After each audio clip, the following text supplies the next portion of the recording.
দর্শক, এই মুহূর্তে গাজীপুরের চৌরাস্তায় আছেন আমাদের সহকর্মী ইউসুফ আলী। চলে যাচ্ছি তার কাছে। ইউসুফ আলী, গাজীপুরের সমাবেশ স্থলে সর্বশেষ কি খবর আছে আপনার কাছে, আমাদেরকে জানান।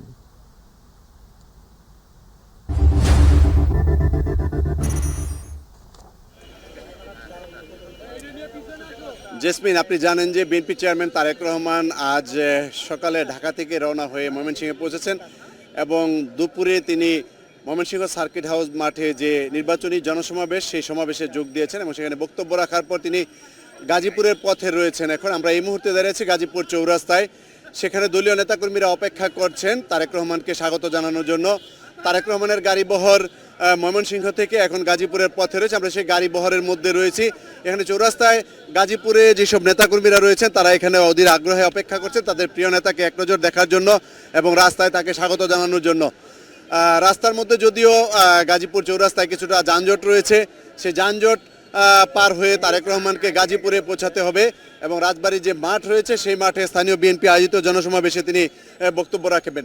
এই সমাবেশে গাজীপুরের যে কটি আসন রয়েছে সেখানে ধানের শীষের মনোনীত যারা প্রার্থী হয়েছেন তারা তাদেরকে পরিচয় করে দেবেন এবং তাদেরকে বিজয়ী করার জন্য তিনি আহ্বান জানাবেন গাজীপুরের জনগণের প্রতি। এছাড়া তিনি যেহেতু দীর্ঘদিন পর বাংলাদেশে এসেছেন তার রাস্তায় আসার পথে তিনি যেসব সমস্যা, যেহেতু ঢাকা ময়মনসিংহ মহাসড়কটি, এই সড়কটিতে বিভিন্ন জায়গায় কাজ চলমান রয়েছে, সেখানে নানাবিধ সমস্যা রয়েছে। এছাড়া গাজীপুর শহরে প্রবেশ করতে বেশ কিছু সমস্যা রয়েছে। গাজীপুর যেহেতু শ্রমিক অধ্যুষিত এলাকা, সেহেতু শ্রমিকদের কল্যাণে তিনি কি কাজ করবেন সে বিষয়টি হয়তো এই জনসমাবেশ থেকে তিনি হয়তো শ্রমিকদের উদ্দেশ্যে কিছু বক্তব্য দেবেন যে শ্রমিকদের কল্যাণে তিনি কি কাজ করবেন। এছাড়া শিল্পাঞ্চল অধ্যুষিত এই গাজীপুর যেহেতু সিটি কর্পোরেশন রয়েছে এবং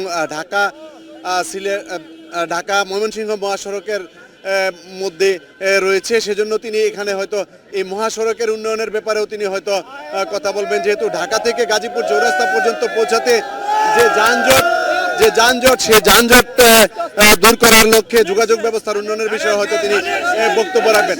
তবে সবচেয়ে বড় বিষয় যেটা যে ত্রয়োদশ জাতীয় সংসদ নির্বাচন উপলক্ষে আগামী 12 ফেব্রুয়ারি যে নির্বাচন অনুষ্ঠিত হবে সেই নির্বাচনে ধানের শীষের প্রতীক নিয়ে যারা বিএনপির মনোনীত হয়ে নির্বাচন করছেন তাদেরকে বিজয়ী করার জন্য তিনি গাজীপুরবাসীর প্রতি আহ্বান জানাবেন।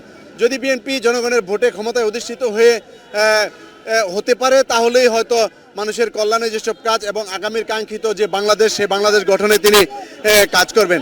তবে সবশেষ যেটি আপনাকে বলে রাখি, সন্ধ্যার আগে গাজীপুরে পৌঁছার কথা থাকলেও কিন্তু এখনও কিন্তু গাজীপুরে পৌঁছা সম্ভব হয়নি।